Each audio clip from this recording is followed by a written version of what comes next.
әңгімесімізге болармыз. Бүгінгі сабағымыздың оқу мақсаты шығармадағы кейіпкерлер типтерін жасау тәсілдеріне қарай анықтаймыз. Ол үшін қазір барлықтарыңыз орындарыңыздан тұрамыз да, рондық қозғалысқа түсеміз. Өзіңіздің айналаңыздағы ресурстарды жинақтаңыздар. Ресурстарды алыңыздар. Ресурстарды жинақтаймыз.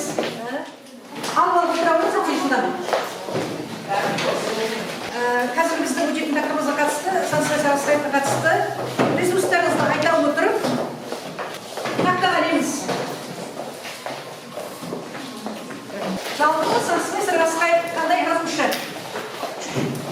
Ол туралы қандай деректер білеміз? Келейік тақтаға. Әркім бір сөз айтады да, тақтаға келіп білеміз. Сансырай сарасырай 1925 жылы Султар деген ауылда 26 сәуірде дүниеге келген ол. Жақсы, жақсы. 29 сәуірде дүниеге келді. Жақсы. Келесі, тағы кіре бар, тұтамайды.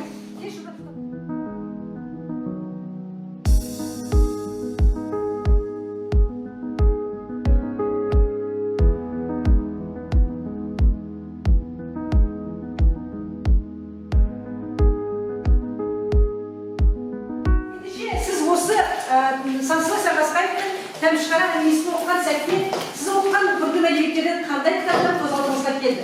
Ендеше мына нәрсеге көңіл бөлек болды. Бір минутқа қараңыздар.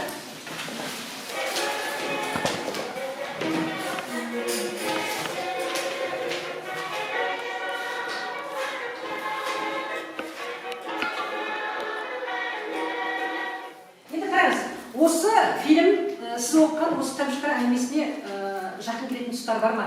Қазір бірге отырып біз талдаймыз. Енді осы фильм нешінші жылдары халықаралық кинофестивальдер конкурсына қатысқан болатын. Қай жылдары?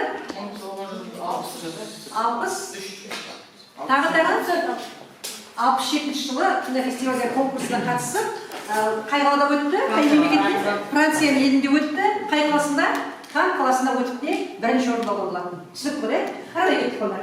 Енді біз қазір тәмішқараны талдау үшін, бәріміз бірге, тәмішқараны талдау үшін өздеріңіз жаңа таныс болдыңдар кейіпкермен. Енді менің қолымда кейіпкерлер бар. Жұмбақ кейіпкер, мені түсінген болатын негізгі. Біз жаңа жазушы туралы жақсы идеялар негізгі ойларын айттыңыздар. Тағы қосымша мен сіздерге айтайын. 1925 жылы 29 сәуірде дүниеге келді, Краснодар селосында, Жамбыл облысында. Аудандық Краснодар деп аталатын газетке жұмыс жасады. Одан соң хатшы редактор қызметтер негізінде болды. Ұстаз Сұлутөй деп аталатын романдары бар деп айттыңыздар. Дұрыс, балалар жазушы деп атаймыз есінде. Жұлдыз журналының бөлім меңгерушісі жауапты хатшы болған.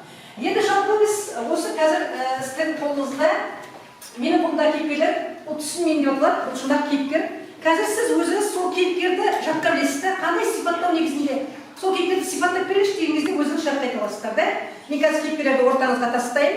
Топтың жетекшісі алып, соны жұмбақ кейіпкерді өзі сипаттау бойынша жеткізеді. Сіз соны табасыздар. Бастайық. Алпа топтың жетекшісі. Айта ғой. Тыңдаймыз, мұқият тыңдаймыз. Мұндай қызды кім көрген десейші, түк үймені жоқ өзінде. Талассаң, тоқтамай бет бақтырмайды. Оқталсаң, жағаласуға дайын. Нағыз қылшоқ болпайды. Күлдар. Назым. Бесекіл. Жақсы. Келесі топтың тағы, сіздерде?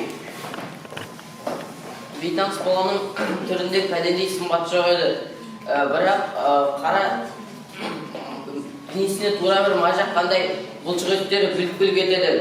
Оның суға түскенін байқамасам керек.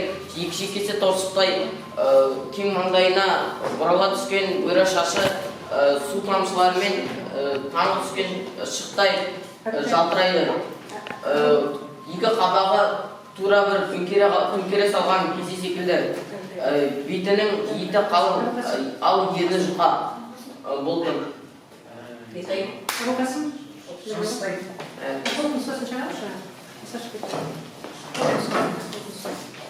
Жақсы. Келесі топтары? Нәбекке бір уыс асық беріп көңілдерді қойған. Себебі осы төңірде одан басқа асықты шебер ойнайтын ешкім жоқ еді. ешқашан мүлт кетпейтін еді. Сондықтан да әрдайым балалардың асығын ол алатын. Келдібай ағай оны мектебіміздің суретшісі, болашақ суретші, мектебіміздің мақтанышы деп те атайтын. Осы ауылдың үстінен басқа ауылдың шыбырдан өтсе келе, соны бүкіл ауылға жайып жүретін еді. Алдында да Нығметтің шайтан арба алып келген кезде оны да жалбарынып бірінші мініп көргенде ол бала еді. Ол кейіпкер кім? Иманбек. Ертай. Дұрыс. Кейде балалар оны түсе қол дейді. Айтса айтқандай қолда бойы ұзын. Жаны пышақ жанағандай терісі сүйегіне жабысып қалған. Өзі апарып. Қашан көрсең де кішкентай балалардың арасында жүргені. Балаларды тек жүре ғана қоймай, оларды шағыстырып, төмелестіріп қоятыны бар. Ол қандай Оралбек. Иманбек. Жақсы, жақсы. Енді диспекторлар қолында, шаманында, бағалау ретінде қолдарыңызда бар. Өзіңіз енді бағалау парақшаларын дайындап қойыңыздар. Енді қазір біз шараға қарайғы талдауға кірісеміз болды. Шараға талдауға кірісеміз.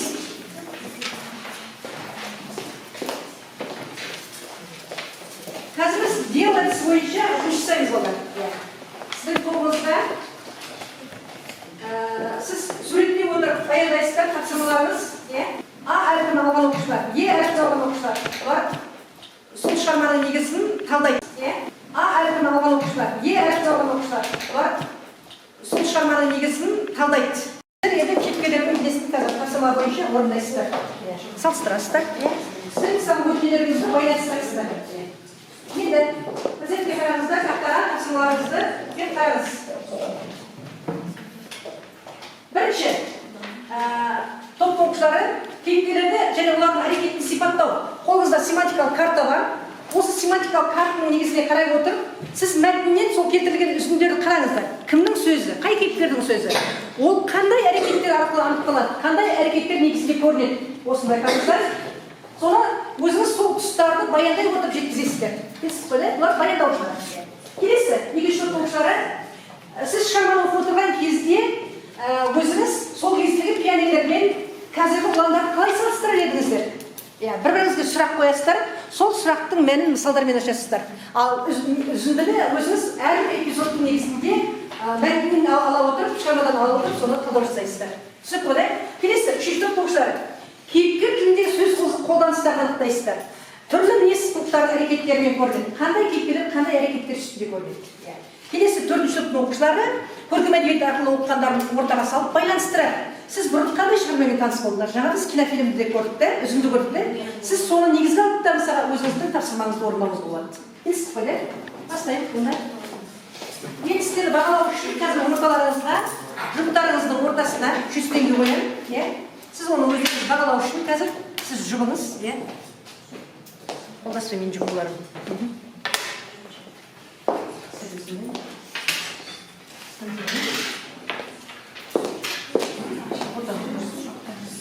Кім жұбыңыз? Әрекет, сен не оттап отырсың, кімді қарғадың? Кейіпкер Иманбек. Қандай әрекеттер негізінде көрінеді? Иманбек Ертаймен жағаласып қалды, өйткені Иманбек Ертайдың киімін тығады. Сосын Ертай бұл киім тыққан адамның суға шомылып жатқан кезде киімдерін тығып қояды. Сондықтан Ертай сол алғандарды қарғап бар замандықты соның сөз сөйледі. Сонда Иманбек бұған ашуланып, оның жауабынан бір тебеді. Келесі? Қандай намыс? Төртінші өзінде оның үстіне алдыңғы күні Келдібай аға екеуміз мектептің қасынан алғанда қабырғада ілулі тұрған Қайболдың суретін көріп таңдандық.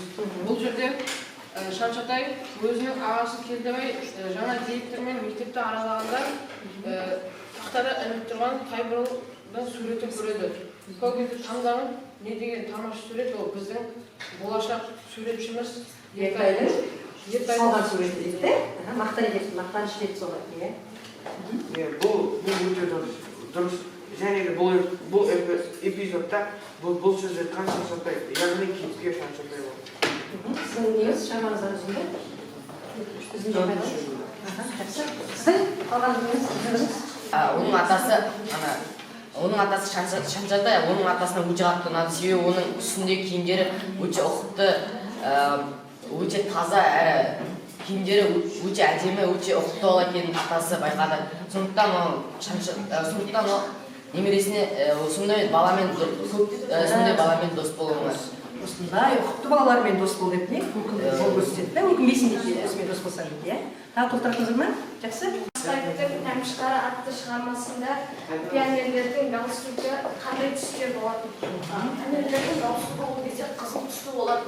Оны әрдайым ертай мерекелерге киіп жүретін еді. Осыны байқаған Шаншатай оған келіп болса да, себебі пионерлер оны әрдайым қашан да болса бойында тағып жүру керек. Себебі өзден пионер екенін бүкіл жұртқа көрсету үшін. Саған қоятын сұрағым, ал ұландардың галстугы қандай болды қазіргі? Екі өмірді салыстырып қарап отырайық. Ұландардың қазіргі замандағы ұландардың галстугы көк түсті. Оның себебі қазіргі заманда Қазақстан Республикасының байрағы көк түспен бейнеленген. Соған туымыз түстес галстук десе, соған арнап ұландар тек көк түсті галстуктар киеді. Тәмші. Ертайдың жауы Имабек, ал қожаның жауы Жалтас. бұл жерде мысалға жау деп есептеуге болмайды. Жалпы бұл жерде мысалға арасындағы бір-бірімен келе қарап қылыстанып жатты, бір-бірімен түсінбеушіліктер болып қалады. Одан кейін мысалы бір-бірінің арасында қызғаныштар болып қалады, сол емес пе? Мақтаншақпын деген сөздің өзі қандай ауыр келді мысалға есте. Қай кезде айтады, сен мақтаншақпысың деп айтады?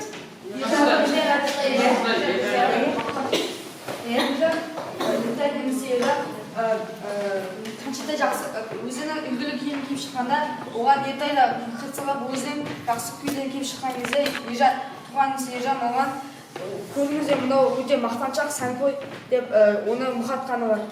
Атасының Қараңыздар, толтырсын ба? Тағы?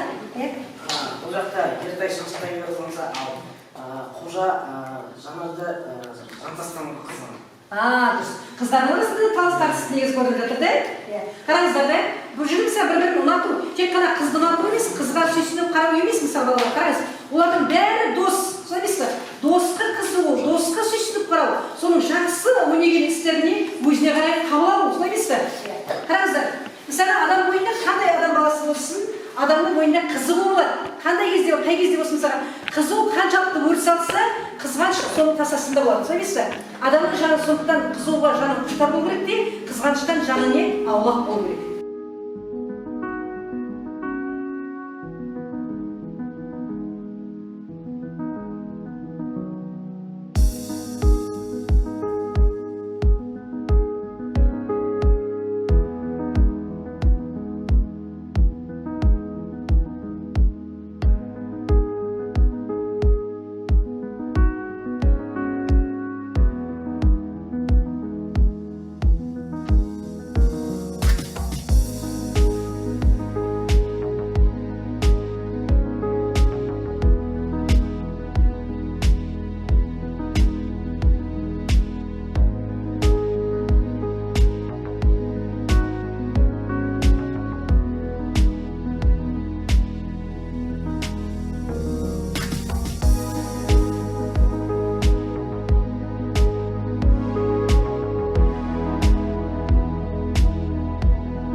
Неге шығарманың аты Тәмшіқара деп аталынды? Бұл шығарманың бас кейіпкері Шаншатай, оны Тәмшіқара болды. Сондықтан барлығы оны Тәмшіқара деп. Тағы деп беріңіз. Автор және Шаншатайды бүкіл балаларға үлгі болсын деп осындай қасиеттерді берді. Басты кейіпкер болды. Ал нағыз үлгілі оқушы, нағыз ұлан оқушы қандай болу керек? Бірауыз тек қана. Нағыз үлгілі оқушы қандай болу керек? Айтамын деп. әдепті, құтты, кішіпейіл, сыпайы. Дұрыс айтасыз. Тағы. Қандай болу керек қазір? Қандай болу керек? Таза, сыпайы болу керек. Тағы болу керек? Галстук үнемі тағып жүру керек. Үнемі тағып жүру керек, дұрыс. Галстук қалдырмау керек, иә? Күллі және дұрыс болу керек. Дұрыс айтасыздар, өте жақсы. Қараңыздар, енді біз мысалға осы әңгіменің негізін қорыта отырып балалар, қазіргі біз өзіміз сол шығарманы оқу арқылы балаларды неге үйретіп жатыр? Еңбек майданына үйретіп жатыр, да? Біз де мысалға еңбекке қарай көтереміз. Біздің еңбегіміз не? Біздің оқу, білім, сол емес па? Білімді терең меңгеру біздің мақсатымыз осы. Сабағымыз аяқталды.